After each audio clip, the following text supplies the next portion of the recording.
2021 at 8:30 a.m., 8:33 a.m. in the morning.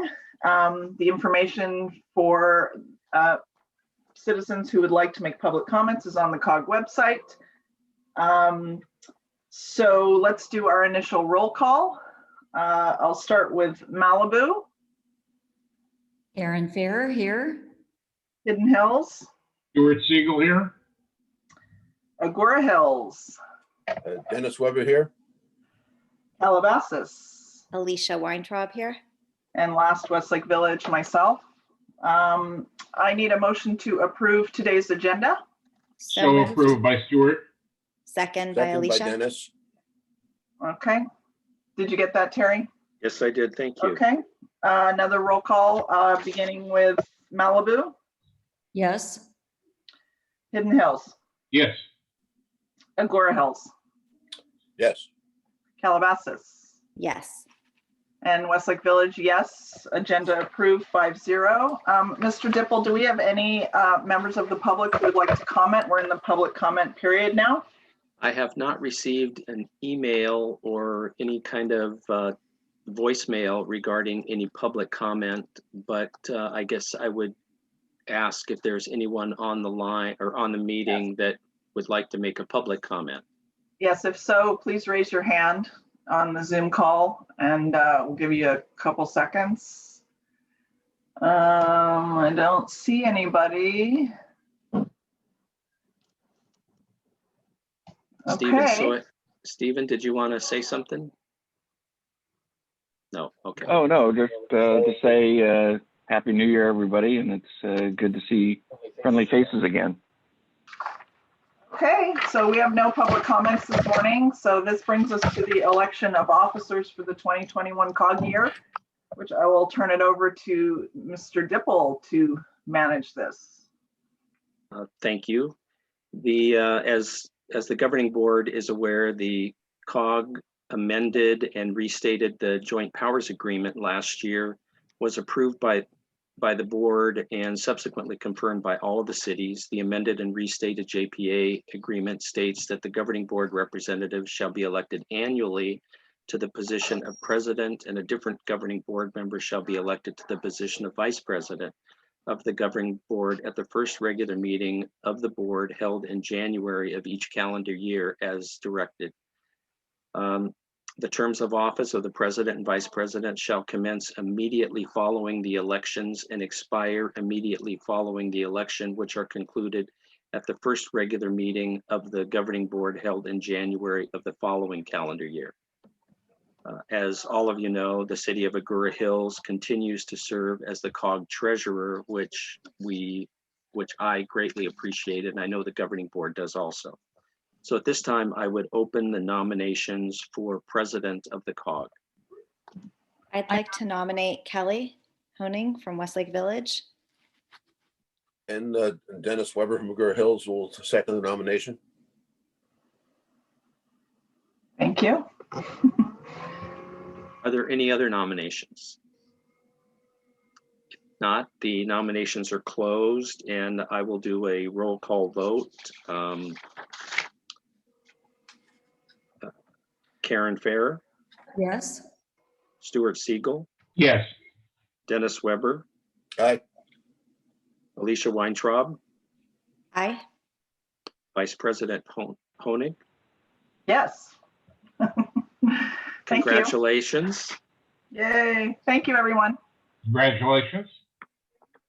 Okay, so that brings us to nominations for the vice president.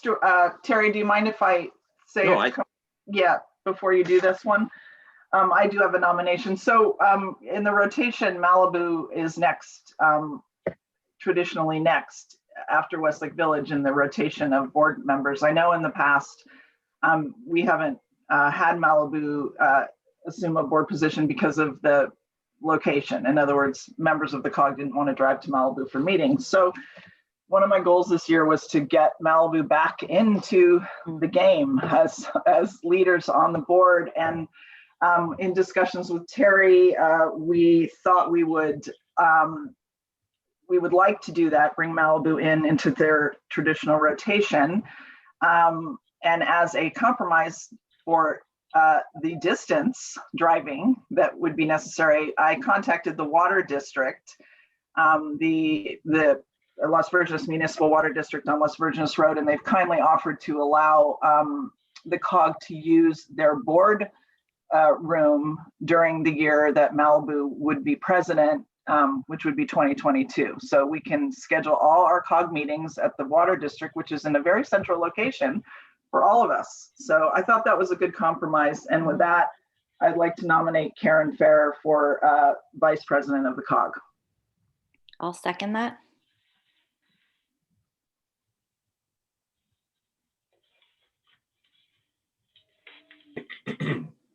Okay, it's been moved and seconded.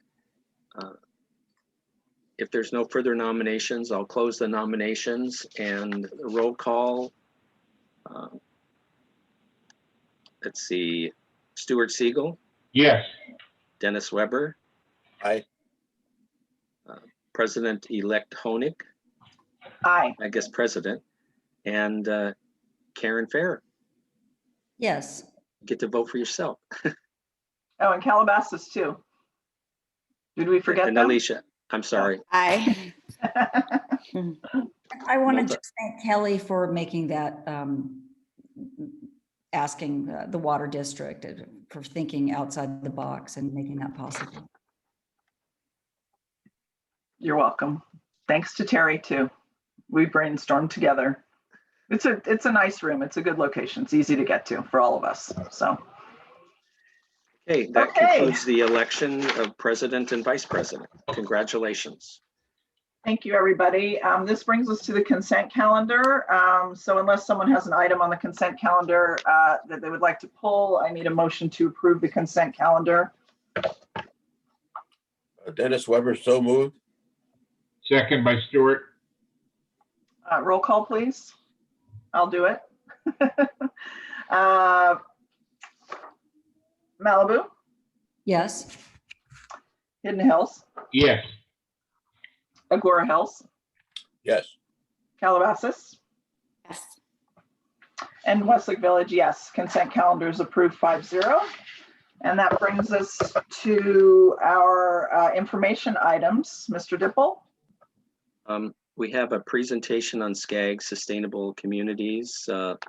Lyle Janik, SCAG's regional planner, will give the presentation. There's Lyle. Hi, everybody. Can you hear me? We can. All right. Let me, Terry, may you give me host abilities to share my screen? Yep. Let me,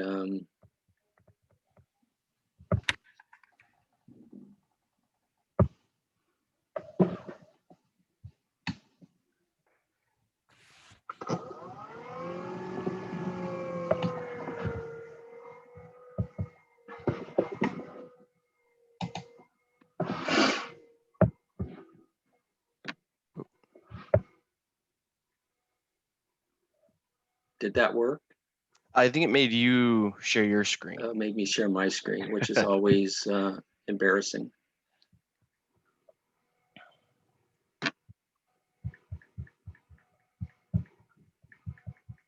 Hold on.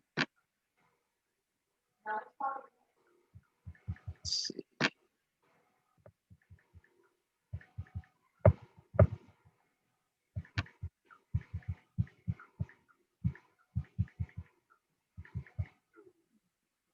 Although let's see.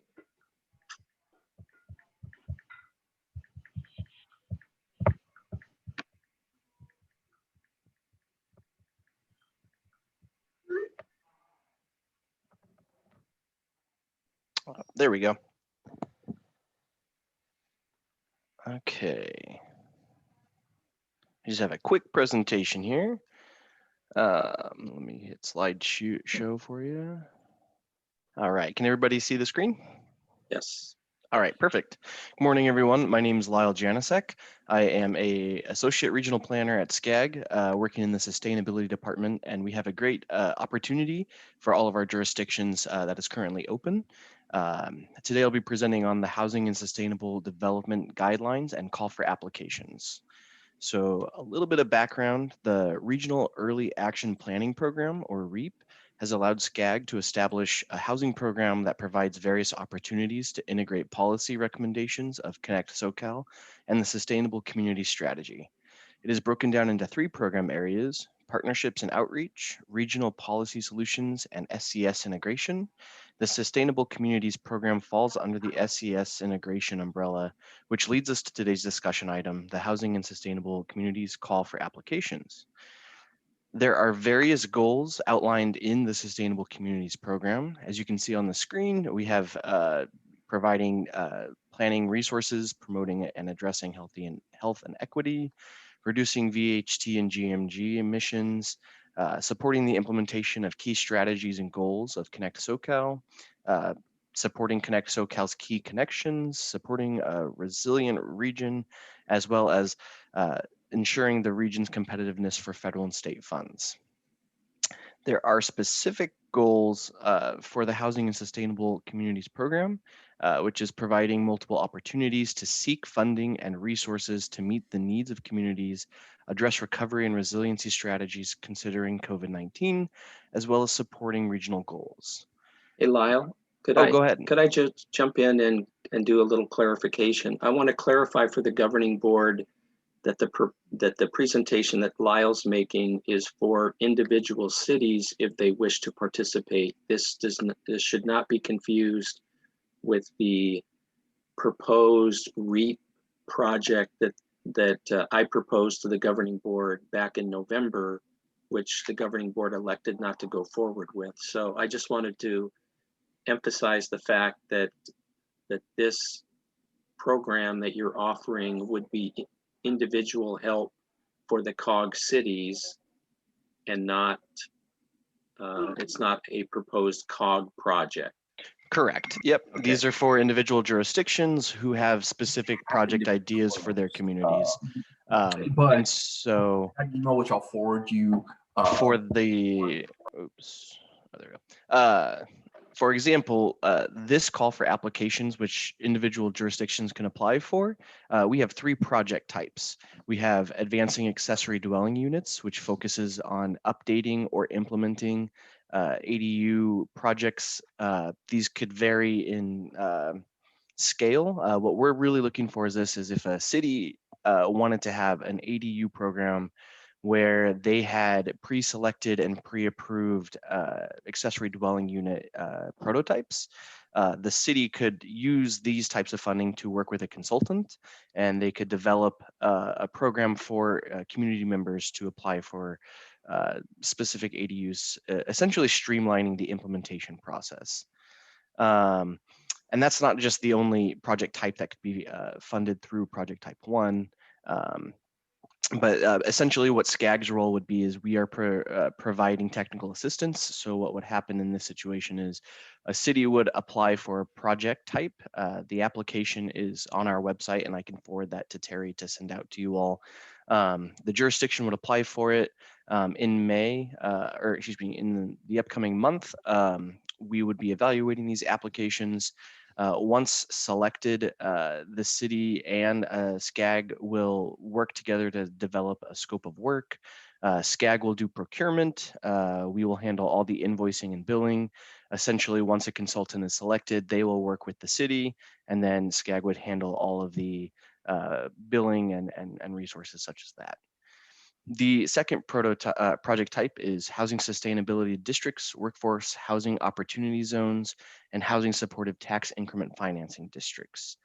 The intent of this project type is to provide planning assistance to help jurisdictions implement these types of projects, such as housing sustainability districts, workforce housing opportunity zones, and housing supportive tax increment financing districts.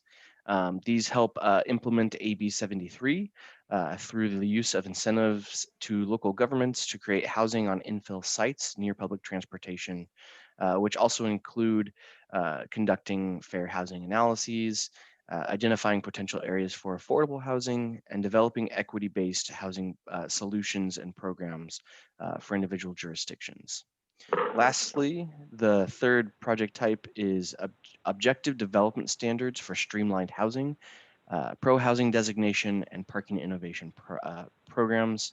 The intent of this project type is to help jurisdictions revise and adopt objective development standards, implement pro-housing policies and programs, or revise and adopt housing supportive parking policies and programs. Essentially, this focus is to also streamline the development and implementation of housing in your jurisdictions. Next is a brief overview of the timeline. The call opened after the regional council meeting at the beginning of November. There was an application workshop on December 2nd. That workshop was recorded, and we have the presentation and resources online. We have folks from HCD as well as other areas of interest that have helped us show you what you could do with these project types. On this slide, it shows that the application deadline was January 15th. We have extended that to the end of the month, so it would actually be January 29th at 5 o'clock. Our goal, because of the extension and the plan for approval, the regional council will be actually in April. We hope that projects will begin in mid to late 2021 and 2022, with final work and invoices being submitted June 30th, 2023. With that, do we have any questions?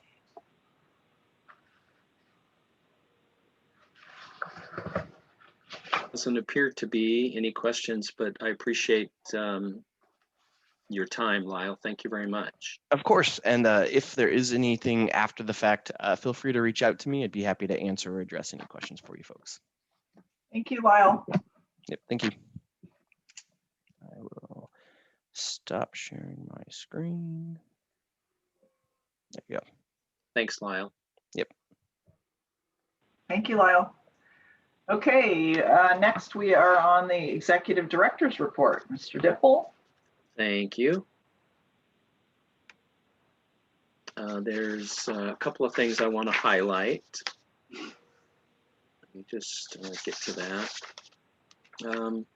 The first one is at the beginning of my report that came up late, and I didn't really have time to put it together as an agenda item, but I wanted to brief the board. And then after the agenda was posted on Thursday, I had another Zoom meeting with the COG executive directors to talk about a number of different things. And one of the items that we discussed was the governor's proposed budget. And there's a line item in the budget that includes $4.3 million to create a housing accountability unit at the California Department of Housing and Community Development to further facilitate affordable housing production through monitoring, technical assistance, and enforcement of existing housing production laws. Examples would be monitoring city council meetings when new developments are being considered. And I wanted to point out that during his press conference, the governor highlighted that he wanted to let everyone know that this program was specifically directed at cities and city councils and planning commissions, board of supervisors, and other agencies that have land use decision-making, specifically as it relates to new housing, and indicated that they will be monitoring the meetings and or attending the meetings, and will be looking at enforcement through the Attorney General's office if cities are not meeting their RENA allocations. And I generally don't get, excited about too much of the governor's budget or anything like that. But in light of what the COG has been dealing with as far as legislative efforts last year,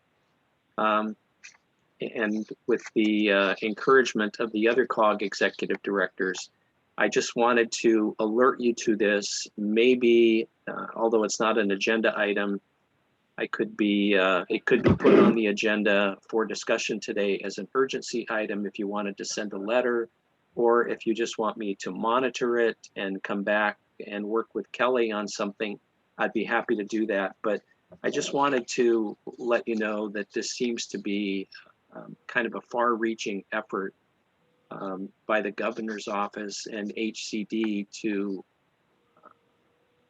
get cities to approve housing that may not be the right fit for their community. So that's the one item I wanted to highlight. The other is, let's see, Gabriel continues to do his outreach efforts with people experiencing homelessness, and I know the governing board and the cities appreciate his efforts. I'm continuing to work with the county on the evacuation plan, and they expect to have that adopted later this year, well, in May of this year. So that's, there's a lot of details on that. The Metro has proposed a highway program guideline revisions for Measure R and Measure M. And I've thoroughly reviewed that, and I just wanted to confirm with the governing board that it will not affect any of the COGS projects or future projects that we have in discussion. So that's good news for us. And with that, I'll conclude my executive director's report. Does anyone have any comments? I have a quick comment on the housing accountability unit. It seems a little big brotherish to me, you know, I mean, Bingo. they're gonna come and watch our meetings to see, I mean, another, you know, giant layer of bureaucracy for $4.3 million to police, you know, cities for the agenda of, you know, the governor. And that's my opinion. Any other comments on any part of Terry's report? I agree Yeah. with Stuart, I see you, Stuart. I'd love to hear, I know it's not on our agenda, but at our next meeting from Jeff, and I'd like to know what the league's position is going to be on this. Jeff's here. Yeah, I can start to address that a little bit now, if you're done, Stuart. I'm done. I just didn't, it wasn't on our agenda, so I just want to make sure. But it No, is it's within this purview of the, I Right. think. Go ahead. Yeah. So first off, this isn't technically new. The governor asked the Attorney General's office to do this about 2 years ago. There was just no money behind it. Oh, there you are, Ned. So Cal Cities isn't too concerned about this. $4.3 million isn't a whole heck of a lot of money to monitor what are, you know, a ton of meetings.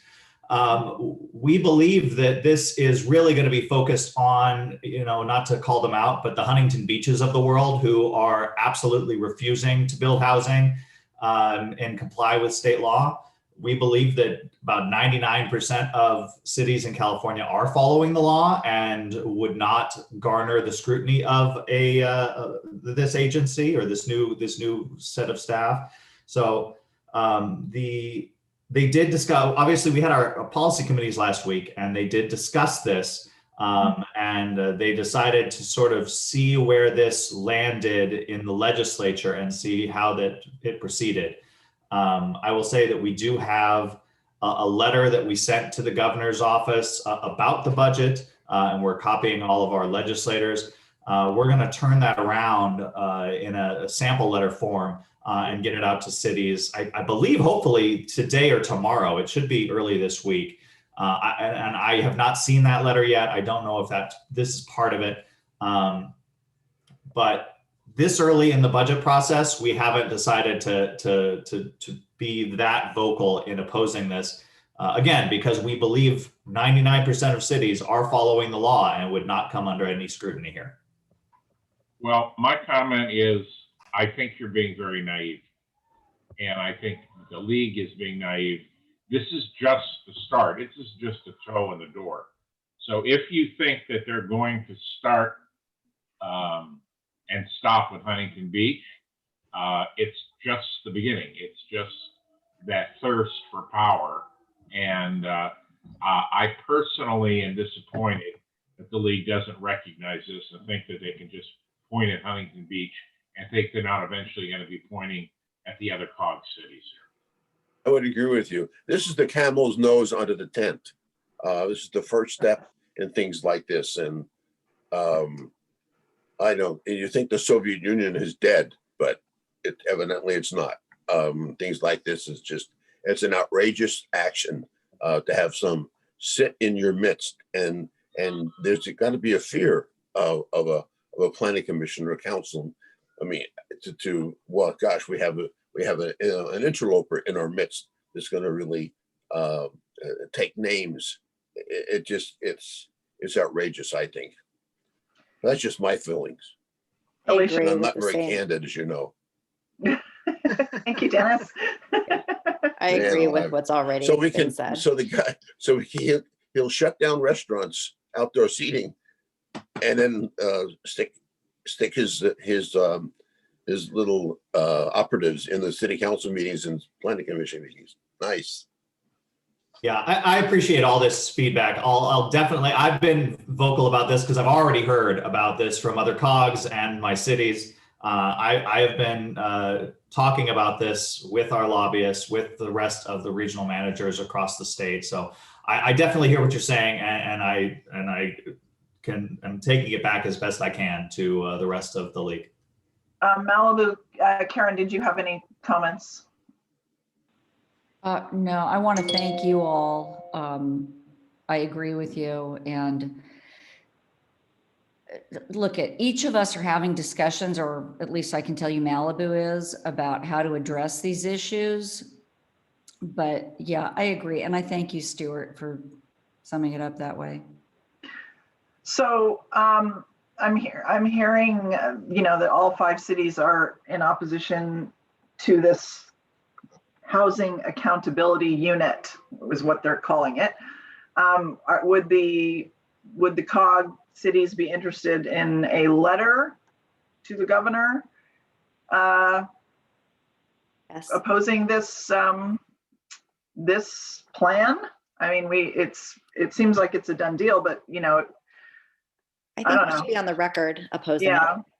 I mean, normally, things just would need to be unanimous. So what do you guys all think? You know what I think? The more, the better. Okay. Well, I'm I have taking, a question for Jeff. Sorry, Terry. go ahead. Go ahead, Terry. Go ahead, Terry. You chime in.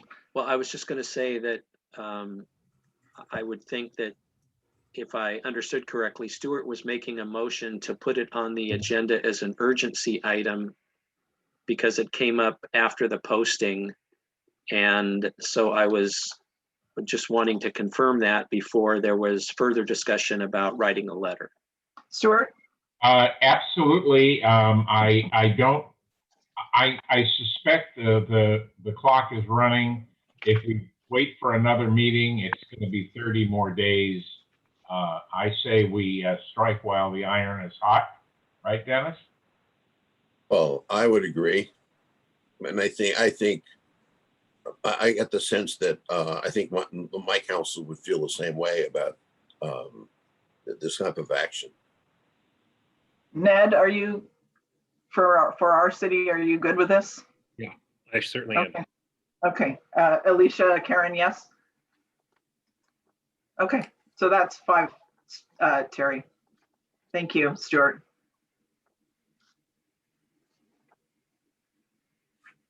Okay, so we're, Terry, are you good with that? I am good with that. Okay. Thank you. All right, just wanted to make sure. Okay, any other questions on Terry's report before we move on? Thank you, Jeff. Karen, still have a question for me? Well, I just, I'm curious, what are you seeing with other cities? As far as the Housing Accountability Unit, frankly, most of the concerns I've heard have been coming out of this COG region. The South Bay Cities COG did discuss it. I don't recall if they sent a letter or not, honestly. But I'm trying to find out now because of last week in the policy committees. I was sort of waiting to see if the policy committee would have asked us to take sort of action on that. They did not. And I'll get into more of that when we talk about the housing bills later. But what I sort of stated at the beginning is that that's the position of Cal Cities, that this is nothing new and nothing that cities should be concerned about. I am hearing something very different from my cities. So I agree with you that it is a bigger concern than I think the Cal Cities is understanding right now. Okay, thank you. You're welcome.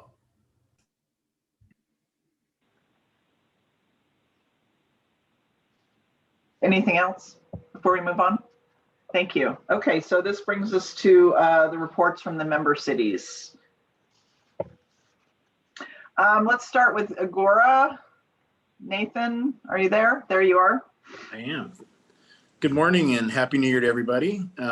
In relation to our COVID operations, not much has changed. We probably, like all the other cities, are dealing with employees being out sick and just battling this. But I think one important thing that all of the city managers and the council seem to be on board with is making sure we get the vaccination for our communities, and we are working towards that. We had a call with Los Angeles County last week, and I'm sure each of the city managers will update their council as we get further information. But I'm glad that everybody's willing to work together on that, and that sounds great. And I think we have a good shot of accomplishing that. We internally will be reviewing all of our outdoor commercial activities. The council will be reviewing that in February, and we're looking to kind of address some of the shortcomings maybe that we all had trying to adjust when things open. So we're just trying to be ahead of the curve this time before things reopen again, and they will reopen. There is good signs, and we'll get there. And then just, I think finally, just want to thank Terry and the COG that as we work towards a lot of our infrastructure projects. I know that as we're all going to face economic hardships coming up, being able to utilize special funds to get a lot of our infrastructure projects done and keeping things move forward is really important. So as a group, I'm glad that we're able to do that. And with that, Denis, I don't know if you want to add anything else, but that would conclude my report. No, that's we're seeing the increase in the COVID health issues and unfortunately some deaths, and we're monitoring what's going on, and I think that in our city, we have the one particular restaurant that's still open and serving outdoors, and I know the county is moving forward with some issues on that, but otherwise, I think that we're all in the same boat, and we're just got to be mindful of just using common sense and taking care of each other, and not putting anyone else at risk. And I think that's what we're attempting to do and lay out. So, but I think, Nate, we try to keep our citizens abreast of what's going on a weekly basis. And Nate is very good about getting input from the council and then putting a report on our website. And so that seems to be helping. But we still got a lot of calls regarding the COVID and vaccines and when can we get them and things of that nature. So we're getting there little by little. Okay, thanks, Nate and Denis. Calabasas. Don, are you there? Don was there, wasn't he? I am here. Yes, there you are. I myself. see you. Okay. Great. I don't really have much to add. I think Alicia may mention this, but you've seen the press release. The council's hired a new city manager who will be starting on March 15th. So that's exciting, I think, for the community for continuity purposes. As Nathan mentioned, we're all working together to see if we can secure a location out in this region to provide the vaccines. And there have been meetings with county health, and like all of you, I'm sure we're receiving lots of calls now, and the messaging, I think, can be a little confusing, quite frankly, out of the state, because now that they've opened it up to everyone over 65, we're getting a lot more calls, but they're still, from my understanding, still working within the was it priority 1A with healthcare workers. So that's, I think, going to be a challenge. And so we're getting lots and lots of calls from people. When can we get it? And, you know, how do we make an appointment and things like that? I know our council members are getting lots of calls. And again, like everyone else, we're dealing with, you know, managing with a lot of off-site folks, and people get exposed to COVID, come to work, and then we've got to quarantine 5 or 6 people because of that. So that's a challenge again that everyone's looking at. And I do think this region, if I may just chime in a little bit on the this accountability unit's very concerning to communities like ours that are getting development projects proposed, and we're getting letters from Fish and Game saying, gee, this site has, you know, extreme environmental issues, and then the housing unit up there is saying, you know, promote affordable housing. So even within the state, we're getting a lot of mixed messaging. So that's going to be one that really needs to be watched closely. So that's about all I have. I don't know, Alicia, is there something I've missed? I'm sure I have. No, I was just going to add, since last night, the County Board of Supervisors issued that executive order now saying that 65-year-olds can get vaccinated starting on the 21st. The amount of residents that I heard from last night, I don't think I've ever heard from so many in such a short period of time after a social media post. So I think we all share, it's just extremely frustrating the way the rollout has been, especially to the 65 plus demographic, also for the people with underlying health conditions. And I think we're really trying to work on our messaging and clarifying everything that comes from the state and county. Same thing everyone's doing, but that's, and I see Jeff wrote something in the chat box. Yes, there's still no guidance, but everyone's gone ahead and is making appointments for after Thursday. So I'm assuming that hopefully the sites will take these people, since that's what was the executive order stated. So at least I'm telling people to make appointments for the 21st and after, and let's just hope for the best. I just wanted to jump in. I'm sure most of you were on the county briefing on, I think it was Friday. But the issue and the part of the confusion, and I've had quite a few conversations with different people throughout the state about this, is that the way the counties got the vaccine is on a per capita basis, but that per capita number doesn't match the number of healthcare workers in each county. So LA County has a proportionately higher number of healthcare workers than other counties. So other counties have already completed the vaccination for all of their healthcare workers, and LA County is behind. So that's one of, I'm not trying to defend them at all. I just thought that was an interesting bit of information of why they haven't gotten to the next tier. So I know you're frustrated, Alicia. I think we all are, for sure. I know we're hearing a lot from our residents too. So just wanted to share that. No, I was on that call as well, and we communicated that. But I think after last night with that executive order, residents now are going to make their appointments and are going to hold the, you know, are going to hold the county accountable. The problem is, and we've seen Newsom do this, and I'm a Newsom fan, so I'm not trying to throw Newsom under the bus, but he's been doing this the entire time of COVID. He's gone in public, he's made these grandiose statements, and there's no connection. It was like when he said that thing about waiving the sales tax early on, and we're calling around. I was on, you know, with Carolyn Coleman and the league, and everyone's like, what does that mean? He didn't even talk to anybody about it. So he's doing that again. No, exactly. So I said, we're at a tipping point with our residents, and now it's just, we're trying to help them, as we all are. So nothing unique in Calabasas from the other cities. We're all there. We're all there. Okay. If Calabasas is done with the report, we're now on Hidden Hills. Carrie, I see you there. Yeah, good morning, everybody. First I want to thank Agoura and Calabasas for taking the lead, Nate and Don and their staff on once we have the vaccines, getting them out closer for our residents. I think that will be a great thing. And there, as we've all reflected, and there is some precedent there years ago. The 4 cities, and I think Malibu as well, the 5 cities did 2 flu shot clinics together, and a lot of us old timers are still around. So we're hoping this is doable. I'm very excited. Couple other notes from Hidden Hill last week. The city council reissued an order requiring masks on construction sites.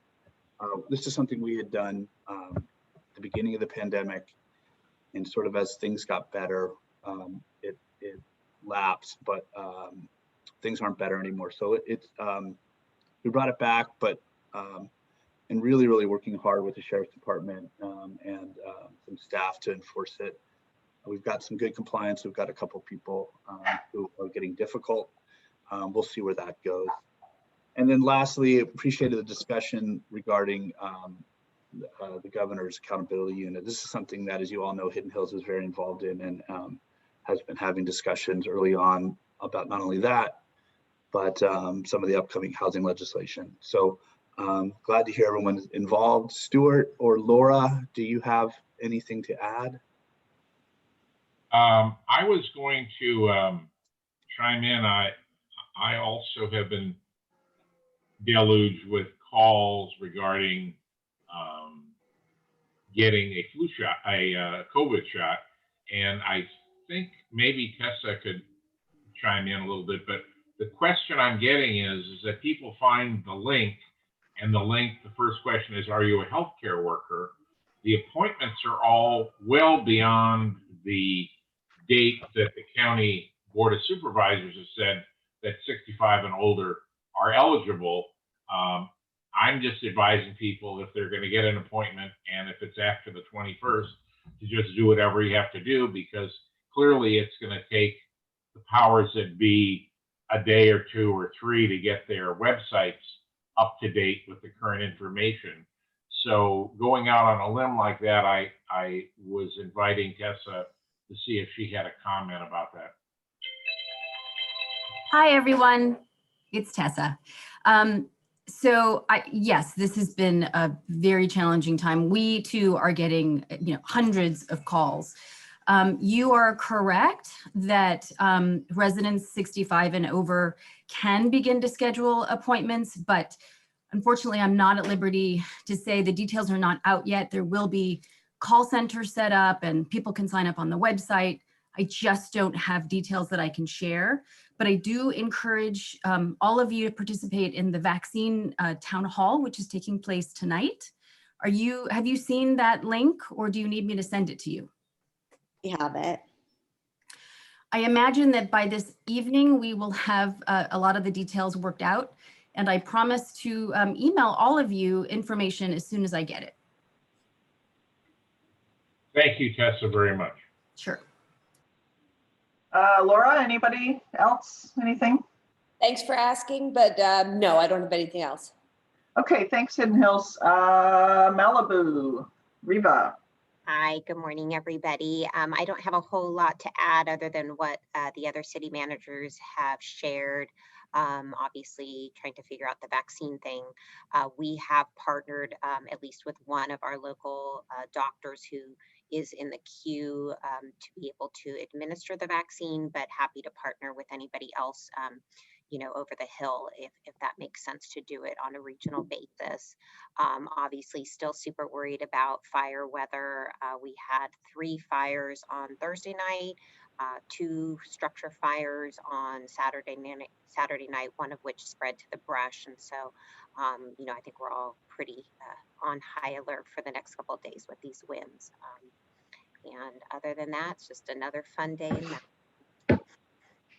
Karen? I'm joking. It's not been fun.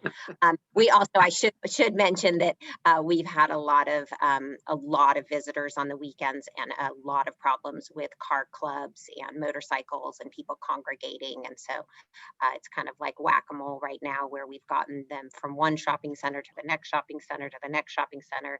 And then this Sunday, they decided to take over the farmers market. So just kind of chasing them around. And hoping we can get our arms around it. But that's it. Happy to answer questions. Karen? Just the same thing. We've got to get some kind of handle on this vaccination rollout. It's the #1 priority. As bad as other things are, and one of the fires that we had on Saturday involved a fatality. It was outside the city, but it was in unincorporated LA. 90265. So yeah, Tessa, if you can hear me, we really, really, really are, I'm pleading with you to help us get this vaccine rolled out. That's it. Okay, so last Westlake Village, we've got Philippe Iskandar. I'll let him go first. Philippe, are you there? Yes, ma'am. Good morning, There you everyone. are. See you. Mhm. Good morning. It's just a couple things, and as Dennis and Nate said, we certainly are all in the same boat. It's a crowded and tiny and rickety little boat, but we're all in it together. We are dealing with several restaurants and businesses that are operating in the face of the county's health order. Yesterday I was in town, and while I thought that some of our businesses would be open on the holiday, yesterday was the one day that some of the businesses were not open that have been cited several times. We have at least one business that's been issued a notice of shutdown by the County Department of Public Health. We are working through our options, various code enforcement options that we have, and we're working through that process on a number of businesses. So to not get into any active cases that our litigators are working through, we don't want to discuss that. But the county has been very helpful, and we continue to reach out to them to see what they are doing by way of enforcement. But just as in Agoura and Malibu and elsewhere, it's happening. Both indoor and outdoor dining are happening, and it seems to just be spreading. Our case rates in Westlake Village remain low. I think I was just looking at the numbers this morning. We still have the second lowest case rates in the county beyond Avalon on Catalina. So while that's promising news, we are also on the vaccination front, hot and heavy.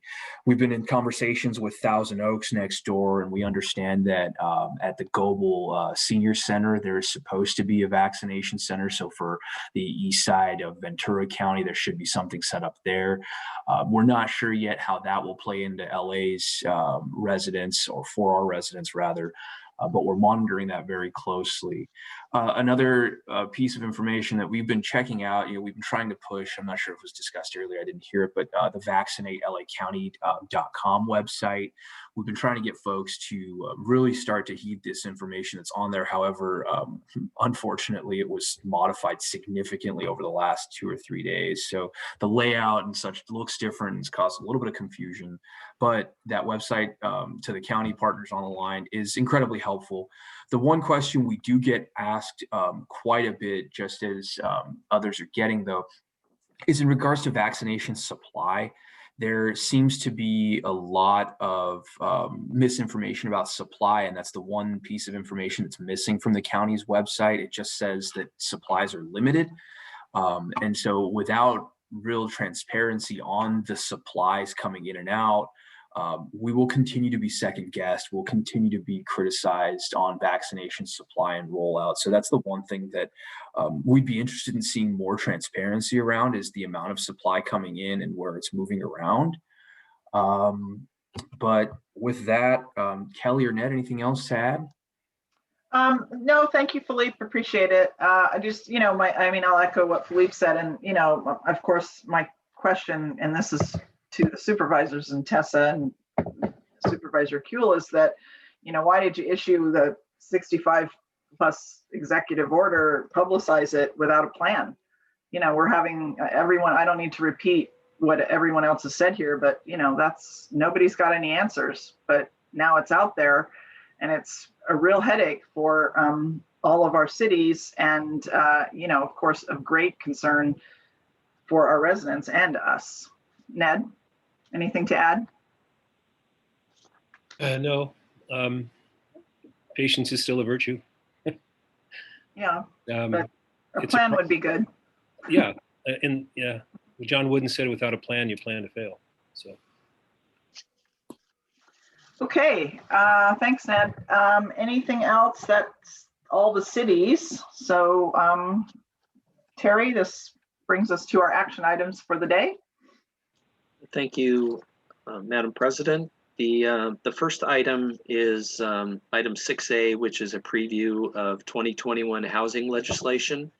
And my purpose by presenting this to the governing board is to not go through every particular bill, and then I realize that The governing board's policy on legislation is to refer it back to the cities, which is what I'm proposing in my recommendation, in that the governing board take a look at this. And then I'm going to highlight a couple of them in a second, but the governing board take a look at this list with their own cities and their lobbyists, and then make a determination if they can support or oppose over the next couple of months, and then come back to the governing board. And then the governing board could take action early if that's the direction of the board. They could take action early to support or oppose legislation that that then would allow us possibly to be on the record earlier and not scrambling around at the 11th hour like we did last summer. So it's just to present it, but I did want to highlight a couple of the more controversial bills that were presented last year. Let's see, SB 10, which is on the list, SB 10 Wiener. It's a reintroduction of last year's SB 902 that permits cities to zone any parcel up to 10 units of residential. Of note, and this is an opt-in measure. It's not a mandate, but I did want to point that one out. And then let's see, the other item that I wanted to point out was SB 9, which is by the pro tem Tony Atkins, which is a reintroduction of last year's SB 1120, which the COG opposed. So it goes on to state when it was introduced, and it's a summary that was again presented from the league's list. So I would highlight those two that the COG should definitely take a look at, but would refer all of it to you for discussion with your respective cities, and then hopefully a report back at some point. I wanted, oh, go ahead, Jeff, sorry. Well, I was just going to say, I wanted to call attention. I know Terry was reading while I did it, but I put in the chat that SB 6 was inadvertently left off this list by me. And that is a reintroduction of SB 1385 from last year, which would essentially allow a residential, any unit, any zone that is not adjacent to a zone to be used as a residential zone. So I just wanted to highlight that since it was left off this list, unfortunately. Thanks, Jeff. To follow up on what Terry said, in our Terry and I had, had a couple of conversations about, goals for the year. And one of my goals, as Terry said, our goals is to provide education on these primarily housing bills to the COG early on, which we've done today, which I really appreciate. The plan is to follow up with this type of education after you guys go back to your councils with additional experts next month, March. And as we know, as legislation progresses through the system in Sacramento, a lot of things change. So, what I wanted to do was to get some COG support for some of these more, I'll use the word invasive bills, meaning invasive to our local control early on. We've heard from our electeds that our COG needs to be a lot more vocal on some of these things. So that's my goal, that, to get some consensus on a couple of these bills, primarily the ones that Terry has pointed out that are of concern. But, things change. Who knows what's going to pop up? But I want, together we should be aware ongoing that, this is not going away. I'm just to comment on SB 9, I'm particularly concerned about SB 9's change in the proponent of the bill from Wiener to Atkins. Atkins is a leader, to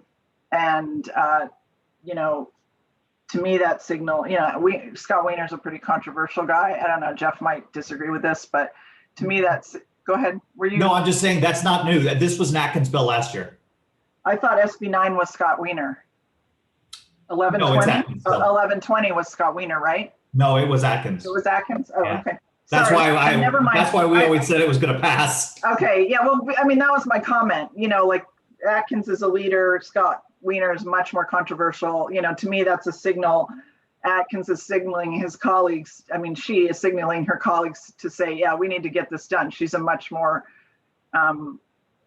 less controversial figure. That concerns me. I mean, that concerns me. So any other comments from anybody? Jeff?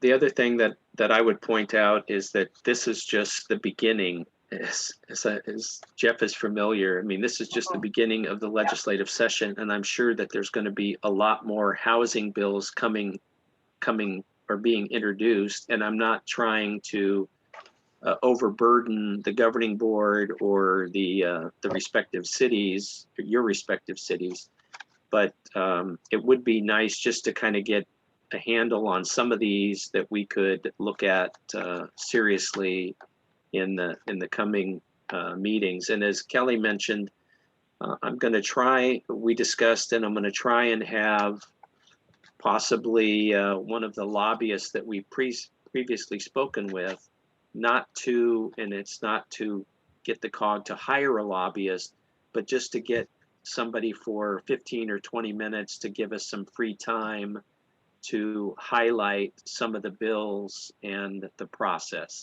And that's not to take away from Jeff with the league. It's just to provide another, and I know he doesn't feel that way, and I'm not, I appreciate the partnership that we have, but just to provide another perspective to the governing board on some of these issues. Thank you, Terry. So I guess the idea was, as Terry, and I'm repeating what Terry said, that we as cities go back to our respective councils and come back in February with, you know, maybe a short list of what's on the table for potential advocacy from our COG. Are we good with that? Any other suggestions? Anybody else have any ideas? I have a couple of thoughts. Okay. First of all, on the letter we talked about previously, we are going to send, Terry, I want to make sure our various assembly people and senators are copied on those letters. I think we need to hold their feet to the fire as well. And I think the idea of taking this information, this little report you put together, taking it back to our individual councils is a great idea. And again, when we come back with whatever we decide to do, those letters are probably, should be addressed to the assembly and senators, because we're going to expect them to vote with us to support us. And if they're not, we'd like to know that also. Right. That's my comment. Thank you, Stuart. Anybody else would like to chime in on the plan? I think it's a good plan. At each of our council meetings, I give a COG update. So if there's anything that Terry wants, like I can provide anything to our council at that time. Like if there's, I don't know, I think just keeping the councils informed, but really being aggressive, I don't know if that's the right word, but from the beginning on these bills, so that we're not doing it like we did last time, kind of at the 11th hour. Like I like the plan that we're doing it from the beginning. We'll keep in communication with the assembly members and state senator, but just anything that we can provide from Terry to our councils, I think will be helpful. What I can do, I think that's a great suggestion, Alicia. What I can do is in my COG meeting recap that I do for all of you, that you use in presenting to your city council, I can include these bills in there, and that way you don't have to go through all of them when you present it to your city council, but at least they'll have a copy, and that way you can discuss how each city can address it. Yeah, that would be really helpful. Kelly, I have one other comment. That thing we're doing here should prevent any of the individual cities from sending their own letters and focusing on whatever they want to focus. I just think we're looking at doing two things. The city should go forward, and that we should get the support of the COG, and we should get our electeds to support that. And sorry, Yes, no, not at all. Obviously, we have, there are different. We didn't hire a COG lobbyist for that very reason. I mean, we have different viewpoints on different things. So I agree, Stuart. Alicia? I just wanted to add that it would be helpful if any of the cities do send letters on behalf of their own cities, just if you could share them, just to share ideas, because the concerns aren't that different, and it's helpful to see what our neighboring cities are doing, especially if one of us speaks to the assembly member and they're like, well, we heard from Hidden Hills, but we didn't hear from Calabasas. Do you agree with them? I think it's just helpful that we all communicate on the letters that we're sending.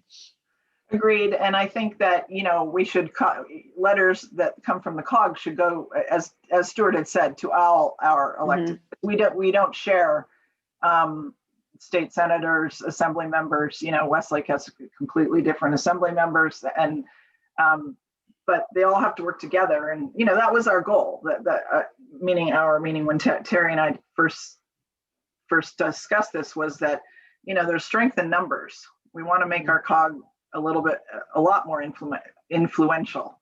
So I'd really like to get a consensus on a few of these really sticky bills as they go through the system, and use whatever influence we have to our electeds. I think that's one of the most important purposes of our COG. Any other comments before we move on?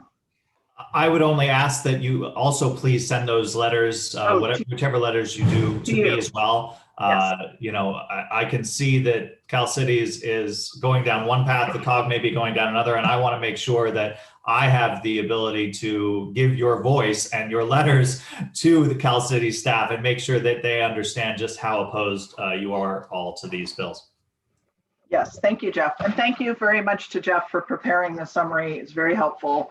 I think it's a great first start on, keeping us educated this year. Thanks, Jeff. Mr. Dipple, we are now on action item B, correct? Yes, we are. Okay. Action item B is the appointment to the Santa Monica Bay Restoration Commission. And just to provide you a brief overview, the COG has had several appointees to the Santa Monica Bay Restoration Commission, and out of a courtesy to Malibu as our COG member city that is on the coast that deals with this issue more so than the rest of the COG cities, since everything flows downhill. The COG has traditionally supported Malibu in the appointment process. And some of our previous appointees have been John Seibert and let's see who, I think Jeff was an appointee before that, and then Jefferson Wagner was the most recent appointee.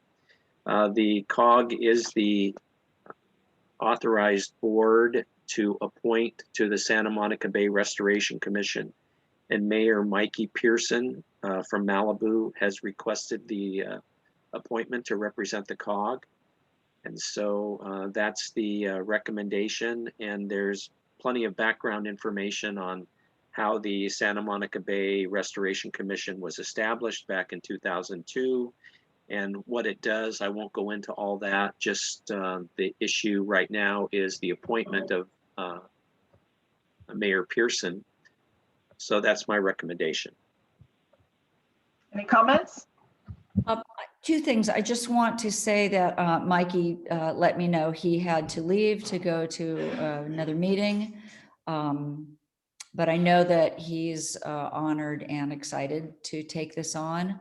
And one other thing, Terry Riva got disconnected and asked me to ask you to let her back into the meeting. Oh, I'm sorry. The multitasking is killing me. I know. You need a whole person to manage the Zoom. Any other Sorry, comments Reva. about Mikey's appointment? Congratulations to Mikey. Appreciate it. Okay. Sorry. Oh, the There other she is. thing She's that there. I Yeah. would also point out that in the past, Malibu has had alternates. And if the governing board now or at some point in the future wishes to appoint an alternate, that's also a prerogative.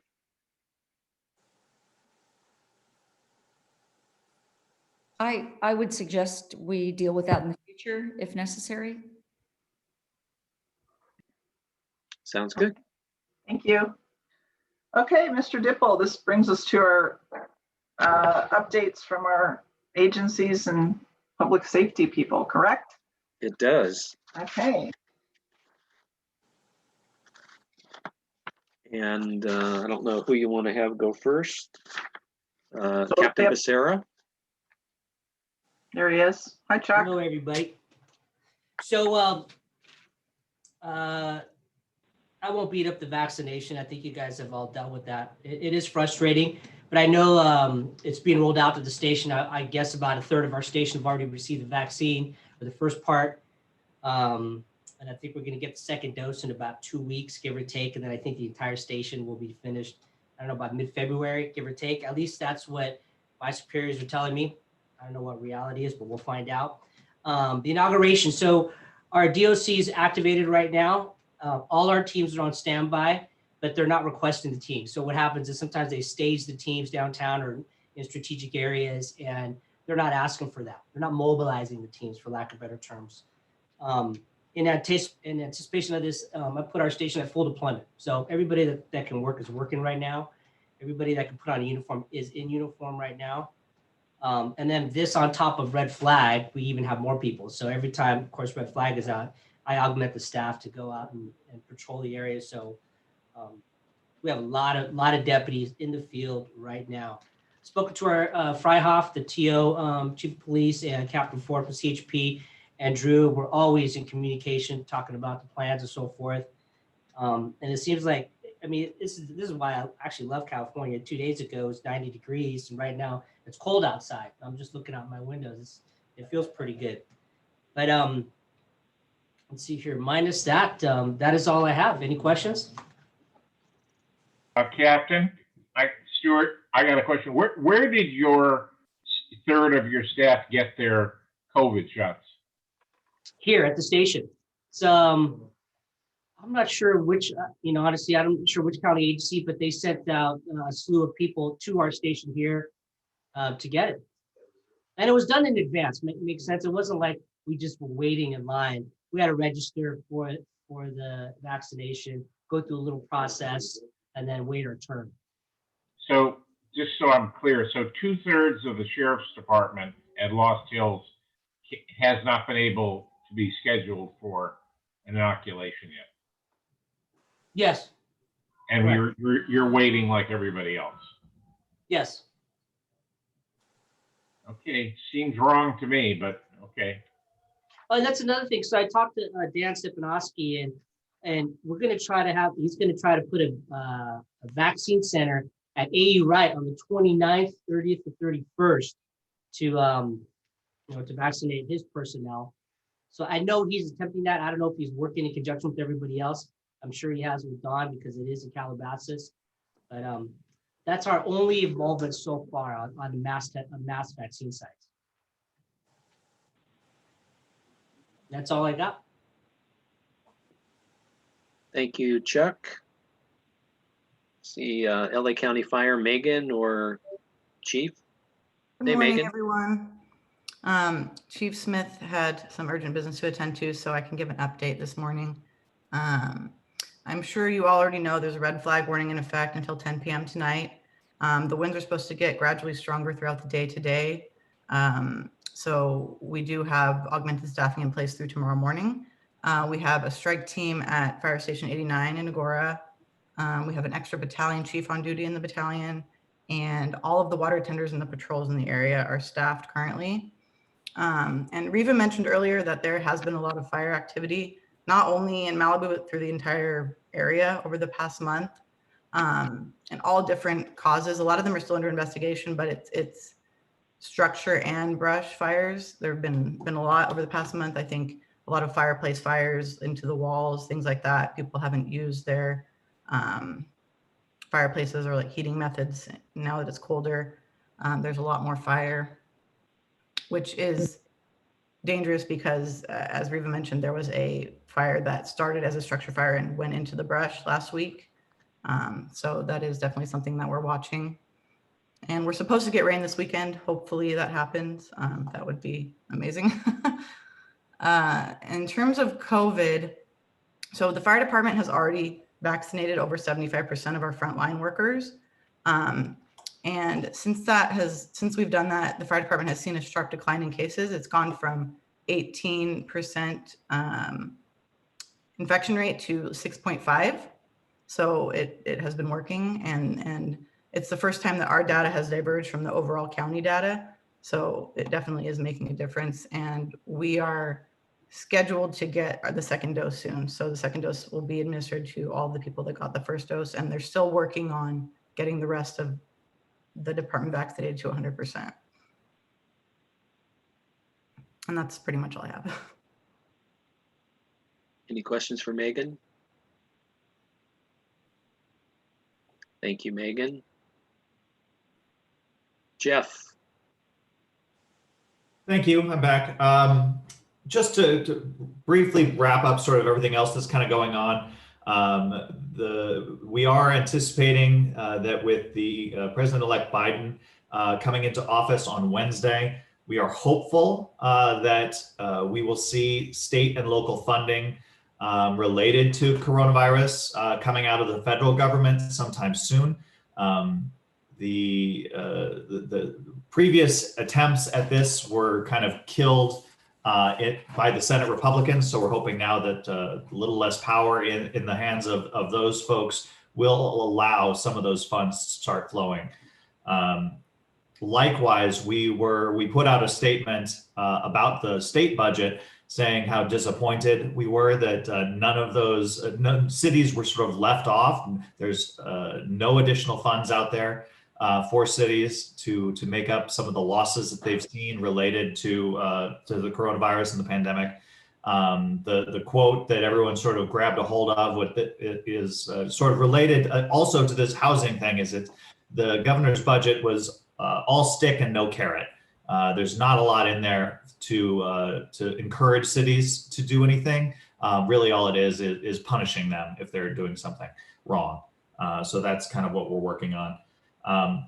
Just to finish up on the housing piece, I watched the housing committee on Thursday. Their discussion, they did give a lot of leeway. They didn't get through a lot of their agenda, unfortunately, but they did also give a lot of leeway to our lobbyist, Jason Ryan, to work with legislative offices on changes. The motions that came up that were sort of to potentially oppose SB 6, the one that SB 6 was they could not get to an oppose position this early in the game. They wanted to give us the flexibility to continue to deal and trade with those legislative offices. So that is where we're going now. I haven't heard, I'm missing a staff meeting right now, so I haven't heard what they're going to do to make up the rest of their agenda. I would only say that perhaps, Terry, if you do have another lobbyist come in for a housing discussion, Ray Pearl is on our housing policy committee and is very well versed in a lot of these housing. So I would say it would be great to have him attend too, so he can take back some of this information to the housing committee from the COG.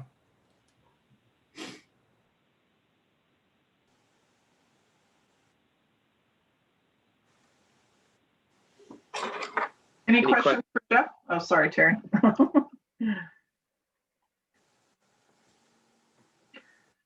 Okay. Legislative staff, right? Jeremy? I see Jeremy. Good morning. Hello, everybody. I want to start off by saying that I attended the COG for the Ventura County cities, and I just want to give Terry some credit for how meetings are run and how our cities get along, because it was our COG. This COG runs very smoothly, and most COGs don't run as smoothly as this one, and it was good to see that. So I just wanted to start off with that. So this is the time of the legislative session where we're looking at bills to introduce, and we're working on a lot of ideas. Right now, what Henry will be introducing, and I want to a few bills. There's 3 that we already have numbers, but the ones I want to share with the COG that I think everyone will be interested in, and I will be reaching out to each city to work on getting a letter of support, is our SB 55. This is reintroducing SB 474 that we introduced last year, and this bill prohibits new development projects in very high fire severity zones and state responsibility areas. And I'm sure there's going to be a lot of carve-outs, but this is the starting spot, and it's an exciting bill, and we can't keep building into our woolies. So I will be reaching out to all of you. I will provide fact sheets too, and please reach out if you have any questions on those. Another bill we're working on that we've submitted is SB 63, which is our Fire Resiliency Corps. And this is, again, we're reintroducing a bill that didn't make it through last year. It requires CAL FIRE to identify moderate and high fire severity zones, and also directs Building Standards Commission to extend its ignition. It's a long way of saying that we're going to work with communities to figure out ways to get more community involvement for doing projects like home hardening and vegetation management, defensible space training, education outreach, and it's going to try and provide funding to encourage more communities to start fire safe councils. So really a community-based approach. So those are the 2 fire ones that we will be introducing. Henry's, I'm just going through our list really quickly. We're going to be working on PSPS to be able to better provide information. There's one bill that I do want to share with this group. I'm just going down. It is, give me 1 second. It involves conservatorship and gravely disabled through folks experiencing homelessness population, and it's going to be an adjustment to the definition of gravely disabled and those who are able to be conserved. It's going to, I think, get a lot of attention, and I will be in touch with you more as we get a fact sheet on this. But I think for this COG, you'd be interested in what this bill will do. And the last thing I want to touch on is EDD. That is what has been consuming the vast majority of my job. It's a mess. There is a lot of fraud going on, and that's very problematic because there's folks who are not committing fraud who have their accounts frozen in every single community in this COG I've worked with. And so if you have constituents that are having problems, go ahead and you can send them my information. Everyone has my email, and I'll write in the chat. But if you come across people having EDD issues, send them my way, and we will try to help them. Thank you, and that's all I have. I think Philippe from Westlake Village has a question. Jeremy. Okay. Hey, Jeremy. Good morning. Thanks for that update. Really appreciate it. The one thing that I just wanted to put the bug in your ear, and I think it's applicable to most of our cities or represented by the senator, but the one thing that we noticed in some of his bills last year, and a lot of bills generally as it relates to fire safety grants, et cetera, and particularly mitigation grants, many of our cities don't qualify based on income brackets and those types of things. And it's an incredible impediment for us when legislation gets proposed by our own representatives that we as our own jurisdictions can't qualify for. So if there are, I hear what I'm saying out loud and the silliness it sounds in the carve outs, but if there are carve outs for cities of certain sizes, you know, vis-a-vis less than 10,000 in our case, or 15 in Malibu's case, or less than, you know, 25 or 30 in the other cities' cases, you know, the income qualifications really take the money off the table for us in the senator's district. So that would be a huge help for us if there's some type of way that we, as the senator's cities, can actually qualify for those monies, mitigation grants, et cetera, or any other, as he works through those and other bills and legislation. We would just appreciate that bug out there. Absolutely, yeah, thank you. And these bills are intended for, you know, our COG cities coming, so that would defeat the purpose. Thank you for that. And Jeff, I see I didn't get a chance to read your chat. Let's you and I talk offline about that one, because I hear what you're saying, and it's going to be defined with the RENA numbers, so that should be coming out soon. So Jeff, I'll connect with you. Terry, thank you. Thanks, Jeremy. I had a question for Jeremy.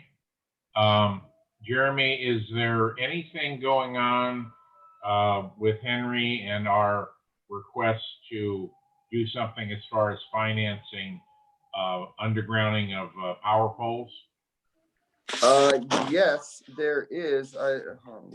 Yes, there is, and I believe that your lobbyist and our staff have been talking up in Sacramento, our legislative staff. I haven't been involved in those conversations, but they have been talking. So I would check with David, and I'll check with Gil from our team. But they've been talking, I think, every other week or so about the undergrounding.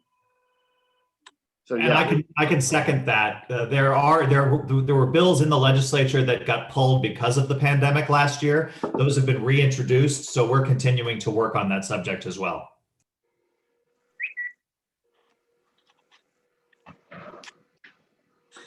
Okay. Anything else? No other questions for Jeremy? Who's next, Terry? Let's see. I see Aurelia. Yep. Hey, Aurelia. Hi, everyone. I'll keep it short because I have to jump off for another meeting at 10. So I'm sure many of you are aware the congressman is going to be a House impeachment manager. So his schedule might be limited depending on when that starts. But I don't see it taking longer than a week or two. But we'll see as that develops.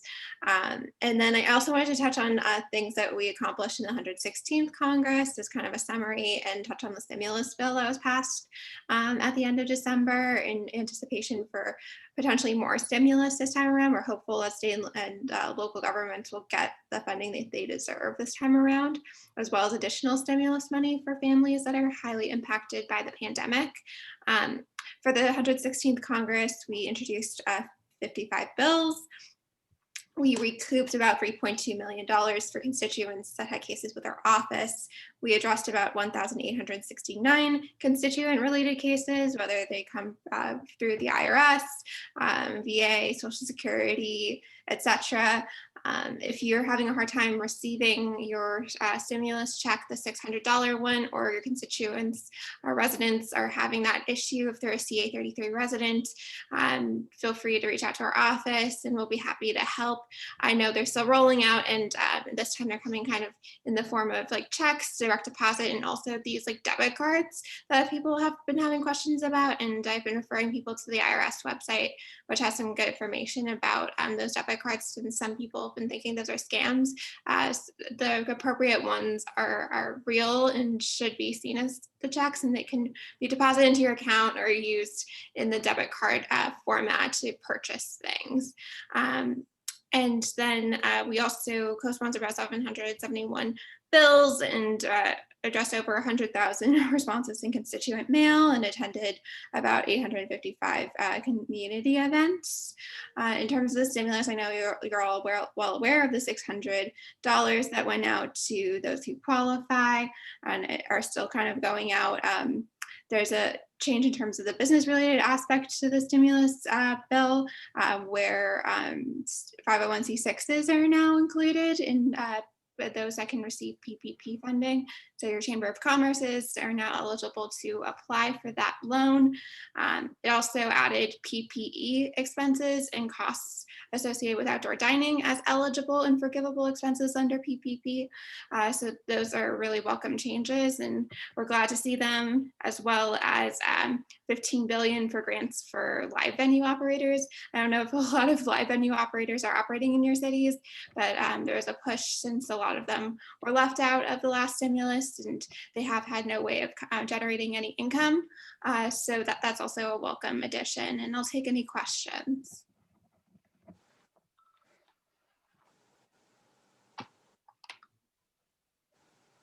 Any questions? Any questions for Aurelia? I also wanted to add, we're going to have our Service Academy Day virtually this year. I'll send out information about that once we have it finalized, just for high school students and middle school students that have interest, but high school students that are considering applying to service academies. So if you have interest in that or know somebody who's interested in applying for a service academy, please let me know and I'll send them the information. We're also having our competition virtual this year, just because of COVID. So students will be able to kind of submit a photo of their art. So if anyone in our district, Agoura Hills or Westlake students or Hidden Hills students that attend Agoura High or Calabasas High or Malibu High are interested in participating in that, just let me know.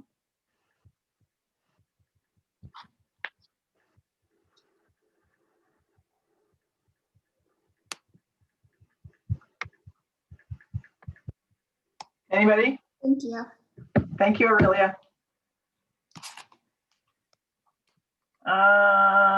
Tessa, is she still here? Yeah, I'm here. Oh, there you are. I see you. Sorry, I don't have a photo or an ability to show my face on this computer. So, I just wanted to reiterate what I said before, that yes, Supervisor Chair Hilda Solis did release an alert last night that residents 65 and over can begin to make appointments. But I just wanted to send a note of just that we can't get ahead of ourselves, that the supervisors at the moment are in closed session discussing the rollout of the vaccine and expansion. And I am just not at liberty to say what the next steps are, but I should know very, very soon. And I promise I will send it out. You should also know, and I know you know this, that while California, while the feds said they had lots of millions of doses of vaccines they were going to send out, and California issued a statement saying 65 and over is available to everyone, the stockpile that we had anticipated was not there. We have in California, ages 65 and over, there are something like 6 million people. And I'm sure, and I don't have the exact numbers, but at least a third of those are in LA County. So we need a lot of vaccine. And we also, as Riva noted, we do have a much larger population of healthcare workers than surrounding counties. But like I said, we will have more information. There will be an opportunity for people to sign up. And with regard to first responders getting vaccines, first responders who have a sort of a health related part of their job, those have been vaccinated, but many others have not. They are formally part of also phase 1B. So like I said, just stay tuned. A lot of you are on my e-blast list. I will send out information. And I didn't prepare any other updates, but the county has information for renters who are high need and need support, rent relief. Let me know if you need information about that. I also have information about new loans that are available for LA County businesses, low interest loans. So let me know if you're interested and I can send that out. Thank you. Tessa, Yeah. or Kelly, can I just ask Tessa something? Of course, yeah. You don't need to ask me. Yeah, no, I didn't know if we, Tessa. I'm listening. What the Board of Supervisors is doing is so completely unacceptable. Last night, An alert went out that an executive order was signed, and starting on Thursday, seniors would be able to vaccinate. That's enough for our residents to hear and for us to hear that seniors will be able to vaccinate. I mean, starting on Thursday. So when they go on the website, you assume a large county website just hasn't been updated from the time that Supervisor Solis makes that announcement. And so people have already made appointments. They're going to have to honor those. I mean, this is ridiculous. I don't care that they're in closed session or doing whatever. They came out last night and said all the media reported it. Janice Hahn posted on her own Facebook. It was everywhere, telling people they have to wait to listen to a town hall. It's like enough is enough. They said that people can get vaccinated. There are tons and tons of appointments. You look at that list from the large pods, none of them are full. So healthcare workers are not being shut out of appointments. And it's not fair to the residents of this county. So they cannot rescind this again. So I hope you can go back, at least to Sheila, and express the frustration from our communities after what happened last night. I mean, it's just not fair to the residents that this keeps happening. So as I said, I'm encouraging our residents to make appointments for Thursday, going off of what the supervisors reported. Yep, I hear you. Believe me. Yep. Yeah, I'm not attacking you. It's just for everyone to say, listen to this town hall. The town hall's not, I mean, they don't need to listen to a town hall at 6 o'clock during dinner time. It's ridiculous. Our residents, our residents, to echo what Alicia said, you know, our residents shouldn't have to go to listen to a town hall to get the supervisors to give them some basic plan and information, you know, after the executive order. I echo everything that Alicia said. It's so frustrating. And you know, we just don't get any information. So, you know, then of course it translates into, okay, we have to tell our residents, we don't know. Why did Solis, or I look at the supervisors as a whole. So they're a board, just like our council. Why did the Board of Supervisors issue this executive order, Solis, without a plan? It's so frustrating. Yeah, I mean, I totally hear you. I will definitely pass this along. I think that they are now, you know, working out all of the logistics. So this is their plan, but they don't have the, you know, the logistics set up yet to which is not an acceptable plan to the residents of LA County. You make an announcement, the plan's already in place. That's what we do in government. We plan ahead. That's not a plan. Yeah. That's a backwards way of approaching it, going after the fact and scheduling some gratuitous town hall that nobody is going to listen to, because that should not be the obligation of the residents to do that. Is not a plan. Okay. And just so you know, obviously people do not have to listen to the town hall. So, I mean, there are other ways to get information, ideally not just from news alerts, but, you know, I will put in the chat the link where you can send to residents and have them sign up for information that can be sent out to them. And you know what, just so you know, I've signed up for, I mean, I listen to every public health call every week, but I've signed up just so I could kind of go through what the residents do to get notifications. And I've never received a notification. I have family members that are in healthcare. They never even received the alert. It was time to get vaccinated. So that system's not even working. Okay. But you have all of us as resources. We communicate to our residents, and our residents are looking to us. So as soon as information is available, we can get it out quicker than anyone listening to a town hall. Okay. Noted. As you sense the frustration, the unanimous No, I mean, frustration. I'm with you. Thank you very much. I will pass this along. Okay, thanks, Tessa. Yep.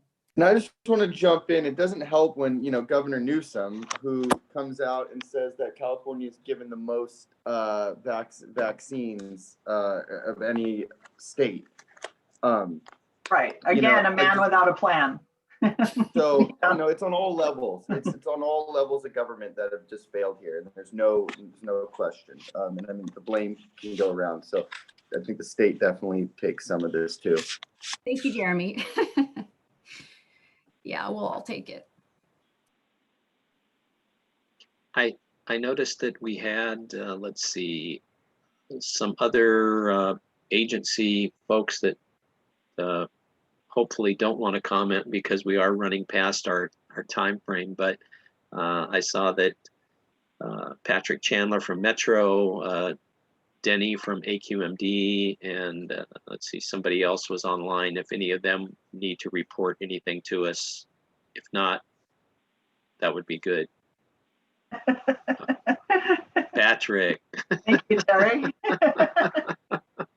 Nothing to report from Metro. Thanks, Patrick. Thanks, Patrick. I think that's it. Okay, any general comments and future agenda items before we adjourn? Okay, Terry's also sent out, which was extremely helpful, the calendar for 2021 with all the future dates. Thank you, Terry. I appreciate it. If there's nothing else from anybody, I'll adjourn our January 19th COG meeting at 10:08. Can we AM. confirm the date of the next meeting, just so I make sure I have it straight? Terry? Yes, the date for the next meeting is February 16th. Tuesday, February 16th, Stuart. Thank you. And obviously we're in from now into the near future, probably not even the near future. We're going to continue this on Zoom. Terry and I discussed, and we have no plans to meet live for, several months, possibly not into the summer. We'll keep revisiting the issue.